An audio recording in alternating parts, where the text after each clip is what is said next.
आकाशवाणी केंद्र भोपाल से प्रस्तुत हैं प्रादेशिक समाचार। पहले मुख्य समाचार।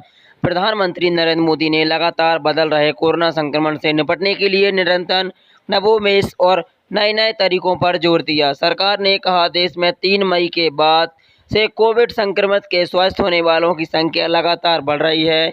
उपचाराधीन रोगियों की संख्या भी लगातार कम हो रही है। रक्षा मंत्री ने चक्रवात से प्रभावित इलाकों में सेना और तटरक्षक बल के राहत और तलाशी अभियान में योगदान की प्रशंसा की। भारतीय खेल प्रतियोगिता प्रतिकरण मासाई 13,000 से अधिक खिलाड़ियों, कोच और सहायक कर्मचारियों को चिकित्सा तथा दुर्घटना बीमा प्राप्त करेगा। आयकर विभाग 7 जून को नया ई-फाइलिंग पोर्टल जारी करेगा। अब समाचार विस्तार से। माननीय प्रधानमंत्री लगातार बदल रहे कोरोना के संक्रमण से निपटने के लिए नए तरीके और प्रभावशाली रणनीति बनाने पर जोर दिया है। श्री मोदी ने कहा कि वायरस लगातार अपना स्वरूप बदल रहा है और वैज्ञानिक की वायरस लगातार अपने निपटने से के लिए काम कर रहे हैं। प्रधानमंत्री ने आज कोविड की ताज़ा स्थिति के बारे में 10 राज्यों और जिला अधिकारियों से वर्चुअल संवाद किया। श्री मोदी ने कहा कि कोरोना वायरस की दूसरी लहर के बीच वायरस का बदला रूप बायोशॉक और बच्चों के लिए चुनौती बना हुआ है।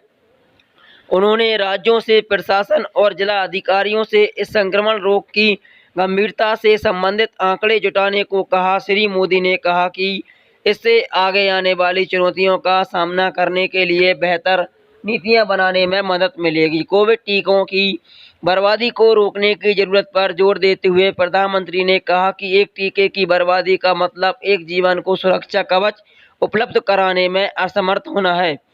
प्रधानमंत्री ने कहा कि केंद्र सरकार टीकों की आपूर्ति बनाए रखने के लिए निरंतर प्रयास कर रही है। स्वास्थ्य मंत्रालय राज्यों और केंद्र शासित प्रदेशों को टीकों के 15 दिन के स्टॉक की उपलब्धता के बारे में पहले ही सूचना दे देता है। प्रधानमंत्री ने आशा व्यक्त की है कि आने वाले दिनों में जिला स्तर पर टीकों की आपूर्ति बढ़ाकर टीकाकरण अभियान को और मजबूती मिलेगी।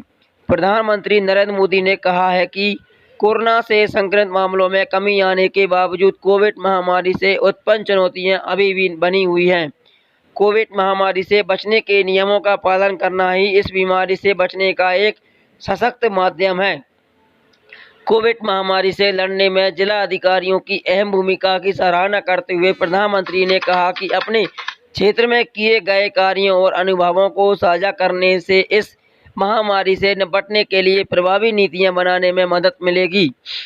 श्री मोदी ने कहा कि हमारी प्राथमिकता जीवन को बचाने के साथ साथ जीवन को सुगम बनाना है। उन्होंने कहा कि गरीबों को मुफ्त राशन और अन्य जरूरत की चीज़ें मिलनी रहनी चाहिए।